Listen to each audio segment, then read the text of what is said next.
você é daquelas pessoas que adoram uma grande história de amor com finais felizes, se você é uma daquelas pessoas que acha que o amor é aquele raio que vai iluminar a escuridão, vai chegar a pagar tuas contas, vai ser aquele cavaleiro forte e robusto e um cavalo branco galopando com os cabelos ao vento e vai te fazer feliz para sempre, se você acha que o amor é isso, O Amor nos Tempos do Cólera não é um livro para você.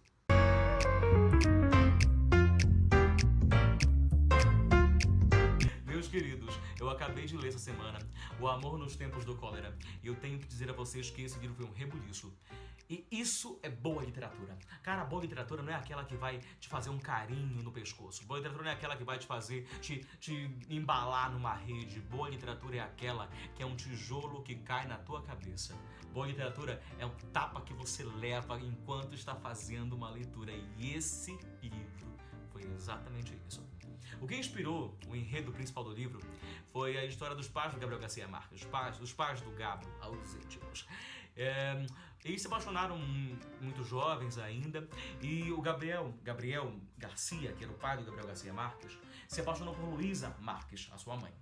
Eles então enfrentaram toda a fúria, o rugido do pai da Luzia Marques, que se opunha à relação. E quando se opunha à relação, ele mandou a sua filha fazer uma viagem pelo interior da Colômbia. E naquela época, em que a comunicação era praticamente inexistente, o Garcia Marques, o pai do gestor desse livro, conseguiu criar uma rede de telégrafos para interligar e saber sempre onde a sua amada estava, para que ele pudesse sempre mandar uma mensagem a ela. Esse lindo ato de amor que permitiu que eles estivessem sempre em contato, e assim aquela menina voltou depois de um ano de viagem e se casaram e viveram felizes para sempre. Esse lindo ato de amor deu base a um dos livros mais fortes da literatura universal. Esse foi meu segundo livro do Gabo. O primeiro que eu li dele foi Memórias Minhas Putas Tristes, que é um livro sensacional também, mas que não tem nada a ver com o poder que esse livro carrega. Bom, esse livro aqui, gente, conta a história de um triângulo amoroso entre o Dr. Juvenal Rubino, o Florentino Ariza e a Fermina Daza. Eles eram... O livro é contado em pontos diferentes, então ele começa do final para depois contar o começo daquela história do triângulo amoroso. Florentino Ariza era um telégrafo na Colômbia. É engraçado porque a cidade que eles contam aqui, que eles imaginam aqui, nos lembra muito Cartagena de Índias. Ele não fala em nenhum momento que é Cartagena, mas pela maneira como ele conta a história, que ele faz referências à cidade amuralhada, pela abertura para o Caribe, isso tudo faz pensar que seja, então, Cartagena de Índias. Bom, nessa cidade, Cartagena de Índias, conhecemos Florentino Ariza, que era um rapaz que não teve o reconhecimento paterno, vivia com a mãe que tinha uma mercearia de esquina, e ele, desde muito jovem, trabalhava como telégrafo, e diziam para ele que aquela era a profissão do futuro. Um dia, ele recebe um telegrama e é ordenado pelo chefe para entregar o telegrama na casa de Lorenzo Daza, um comerciante conhecido na região, mas que teoricamente tinha uns negócios meio escusos e que o High Society da colombiano não gostava muito perto. Ele então vai entregar essa carta, esse telegrama na casa de Lorenzo Daza, e enquanto espera na sala da casa para que esse senhor venha buscar o telegrama, uma aparição, uma assumidade causa um rebuliço no nosso personagem. É a primeira vez que ele vê Fermina Daza, a filha de Lorenzo Daza, e se apaixona perdidamente por ela. O olhar que ele tem por ela causa uma paixão que ele nunca tinha sentido na vida. E desde então ele começa a pensar em maneiras de conseguir se aproximar dela. Até que, com as tretas que ele consegue fazer, com essas artimanhas, aqueles recursos que só um amor impossível fazem a gente despertar e ter curiosidade e sabedoria e saber como fazer, nesse contexto ele consegue ter contato com ela. E durante alguns anos eles vão conversando por cartas, nunca pessoalmente, sempre por cartas. Quando o pai da menina descobre aquilo, ele proíbe terminantemente aquele relacionamento. Ele não quer ver os dois juntos e chama, então, Florentino Ariza, o nosso personagem principal da história, para uma conversa. E nessa conversa, que acontece no clube municipal da cidade, ele fala que ele não faz gosto algum daquele relacionamento. E que se o Florentino Ariza realmente gosta da Fermina Daza, realmente gosta da filha dele, ele vai deixá-la em paz. Quando o Florentino Ariza toma um gole de licor e mais 3 goles de coragem e fala para o seu de um futuro sogro, digamos assim, que ele não vai fazer aquilo porque sabe que o sentimento é recíproco. Lorenzo Daza se enfurece. E quando se enfurece, ele decide que vai sair em viagem pelo interior da Colômbia durante um ano com sua filha, durante um ano com Fermina Daza. E é daí que vem o link entre a história dos pais de Gabriel Garcia Marques e os personagens da história, que começam esse triângulo amoroso, no caso que seria a Fermina Daza e o Florentino Ariza. Ele então consegue contato com vários telégrafos que estão no caminho e aquela comitiva da família Daza vai passando. E assim ele vai conseguindo mandar mensagens para aquela menina e vai aumentando nela aquele sentimento, e nele também. Bom, a grande questão é que essa viagem vai acontecendo, os trâmites vão acontecendo, mas quando ela chega ao fim e eles retornam até Cartagena, a impressão é que o pai de Fermina tinha era que eles não se quereriam mais, era que eles tinham superado aquela paixão que era meramente juvenil. A grande questão é que eles não superaram essa paixão meramente juvenil. Eles continuaram se falando esse tempo todo.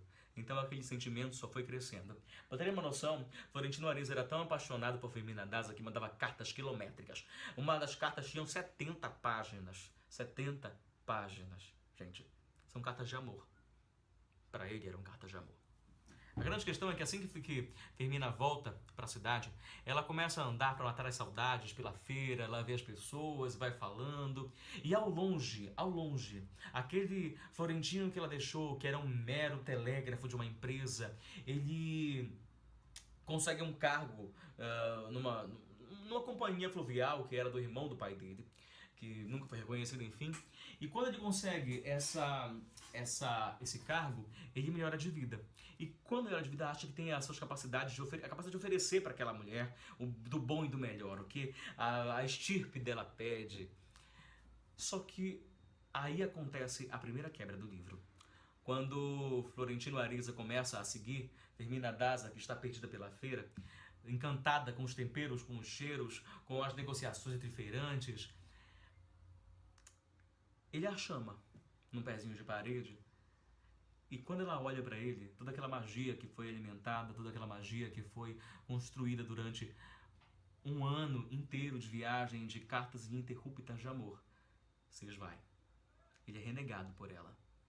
Aquele sentimento que ela pensava ter por ele não existe. E daí se dá o primeiro clímax da história do nosso autor. Porque ele cai de cama, que é completamente doente, e a sua mãe, reconhecendo naquele menino com sua sensibilidade materna, que tem algum problema de verdade, ela chama um médico. Porque ele começa a ter alucinações, ele começa a ter desmaios, vômitos, diarreia. E aí que surge e há o link entre o título do livro, O Amor nos Tempos do Cólera, e o sentimento que o autor queria passar. Eu vou ler um trecho para vocês aqui, para terem noção de como é que esse link funcionou, tá bom? Bastou ao médico um interrogatório insidioso, primeiro a ele, depois à mãe, para comprovar uma vez mais e de uma vez por todas que os sintomas do amor são os mesmos do cólera.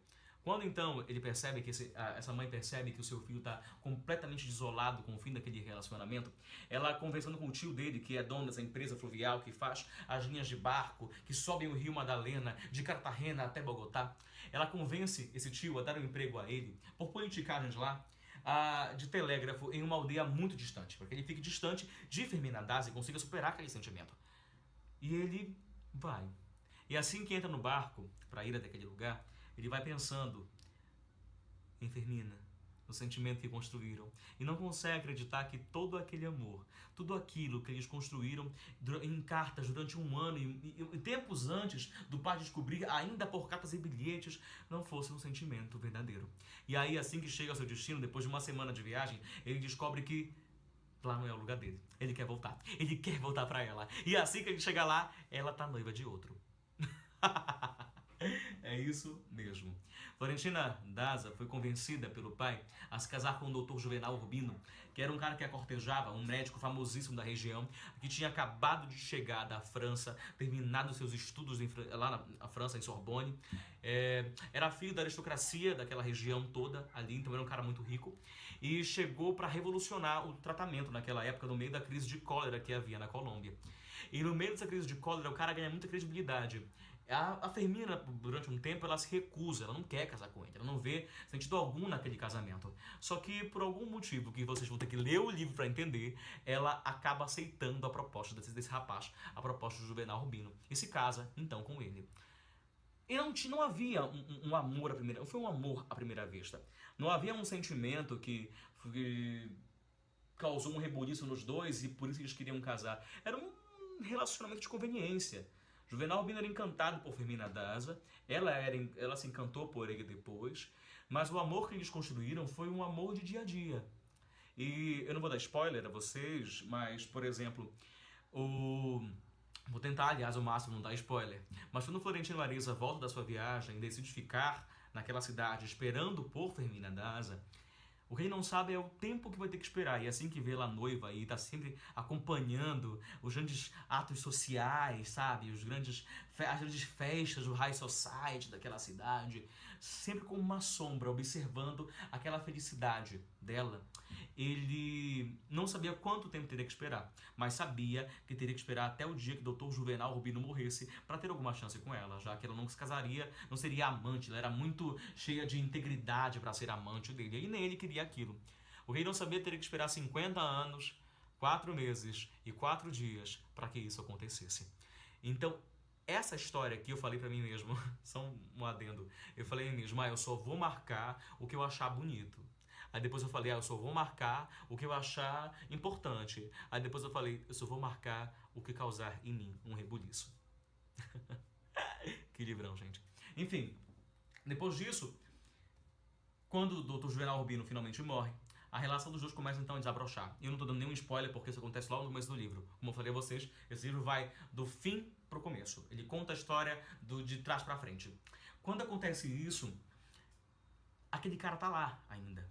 Ele teve inúmeros relacionamentos que eram puramente sexuais, com viúvas e com mulheres que eram casadas ainda. E aquela cidade inteira ficava especulando, falando que ele era homossexual, falando que ele era pedófilo. Inclusive, há uma cena aqui que causa muito rebuliço em quem a leu, porque eu tô falando muito essa palavra hoje, mas ela condensa tão bem esse livro, que o Florentino Ariza, o nosso personagem principal do Triângulo Amoroso, que conta por várias vezes a história, ele se envolve com uma menina mais nova, uma menina de 14 anos de idade. Só que ele tinha 74 anos, enquanto ela tinha 14. Então era pedofilia, gente. Pedofilia pura. Bom, enfim. Então, quando o Juvenal Rubino morre, naquele dia do enterro, o Florentino Ariza vai cortejar a Fermina Daza. E ela, como uma mulher de respeito da sociedade, rechaça ele na hora. Quando rechaça, quando ela manda ele embora, ele não desiste. Continua lá, manda cartas, mensagens, aparece na casa, até que eles começam a construir uma amizade. E daquela amizade floresce um tipo de relacionamento que só você lendo o livro para saber, tá bom? Bom, o mais importante desse livro em si, gente, não é o enredo dele, mas talvez as impressões que ele dê para quem o lê. Eu tô falando porque esse livro em nenhum momento me deu a impressão de ser um livro que fala de amor. Ele pode falar de vários tipos de sentimentos. Aliás, ele pode falar de várias formas de amor. Mas a história principal, o triângulo amoroso desse livro, não é uma história de amor. O triângulo amoroso desse livro, gente, é uma história de obsessão. Esse cara passa 50 anos esperando por uma mulher, 50 anos alimentando aquele sentimento, 50 anos sem se dar uma chance de recomeçar. 50 anos que ele fica fixo naquilo. E eu lembro que eu estava lendo no Scooby, Scooby é uma rede social de livros, não sei se vocês conhecem. Se não conhecerem, eu vou deixar o link aqui embaixo do meu Scooby para vocês lerem, tá? Mas enfim, uma rede social de livros em que as pessoas leem os livros e elas vão comentar sobre o que acharam, as impressões que tiveram. E pra mim, me tinham me preocupado, sabe? Os comentários que eu li sobre esse livro. Pessoas falando, que história linda de amor, ele esperou a vida inteira por ela, só ela ia fazer ele feliz, ele não poderia recomeçar sem ela. Ou então falando, um comentário tinha um título assim, por quanto tempo você esperaria pelo amor da sua vida? Gente, isso aqui não é amor da vida de ninguém, não. Quem que quer um sentimento desse? Quem quer passar 50 anos infeliz, esperando alguém, achando que aquela pessoa vai dar a solução para a tua felicidade, sabe? Então, para mim, eu não sei qual foi a intenção do Gabo ao escrever esse livro, mas não há uma unanimidade em relação a isso, não tenho ele aqui para conversar comigo, mas para mim, nesse livro, para construir uma grande crítica ao tipo de sentimento que a gente está cultivando. uma grande crítica a condicionar a nossa felicidade a relacionamentos, uma grande crítica a condicionar a nossa maneira de nos relacionar com as pessoas a possessão sobre elas. Entende? Então, o Florentino Ariza, por mais que seja romantizado em vários momentos aqui, ele não queria só fazer a Fermina Daza feliz. Ele queria ela para fazer ele feliz. Então, ele com certeza precisaria de um papo com um psicólogo, né, para superar esses demônios que estão afligindo ele. Só que essa escrita fantástica do Gabriel Garcia Marques, ela dá um tom muito romântico de verdade à obra. E talvez seja essa a intenção do autor, dar esse tom romântico, os exageros que ele usa, que são tão típicos do povo latino. Então, as cores muito fortes, as sensações muito intensas, os sentimentos avassaladores, tudo é muito potente nesse livro. E por ser tudo tão potente, essa história, que pra mim não é de amor, é de pura obsessão, foi uma das melhores leituras feitas por mim esse ano. Essa não é só uma indicação, pra mim todo mundo deveria ler esse livro para que levasse um tijolo na cabeça e parasse de romantizar sentimentos abusivos. Não só sentimentos abusivos com os outros, mas sentimentos abusivos com vocês mesmos. Então, quando eu terminei de ler esse livro aqui, eu fiquei pensando, meu Deus, será que alguma vez na minha vida eu já condicionei a minha felicidade a alguma pessoa? Se fiz isso, ainda bem que esse livro chegou até mim, para que eu mudasse isso em mim. E boa literatura faz isso, gente. Boa literatura é aquela que vem como um tijolo jogado na tua cara para mudar a maneira como você pensa e a maneira como você se relaciona. E claro, se puder, sempre é melhor. Tá bom? Gente, então tentei resumir o máximo possível um livro que foi tão cheio de informações, tão cheio de reviravoltas quanto esse. Só você lendo mesmo a obra do Gabriel Garcia Marques para ter noção do que é a escrita dele e a maneira como ele constrói os personagens, que não são personagens ruins, que têm defeitos e qualidades, mas são humanos, sobretudo humanos, sabe? Entendem? Sobretudo humanos. Eu diria que esse livro é um livro sobre obsessão, é um livro sobre humanidade, é um livro sobre morte, é um livro sobre a história civil da Colômbia, mas ao mesmo tempo é um livro muito gostoso de ser lido, porque a escrita de Gabriel Garcia Marques é uma coisa única. Eu não indicaria, se você nunca leu nada dele, começar por esse livro. Eu indicaria realmente começar por Memória de Minhas Putas Tristes, para você se acostumar à maneira como o autor escreve, ao ritmo de escrita e de raciocínio dele. Mas, se você está precisando ler um livro para levar um tijolo na cara, leia esse, comece agora, tá bom? Então, gente, essa foi a nossa resenha de hoje. Desculpem a demora, eu prometo que eu vou ser mais responsável aqui com o meu canal. Até mais. Beijo, tchau, tchau.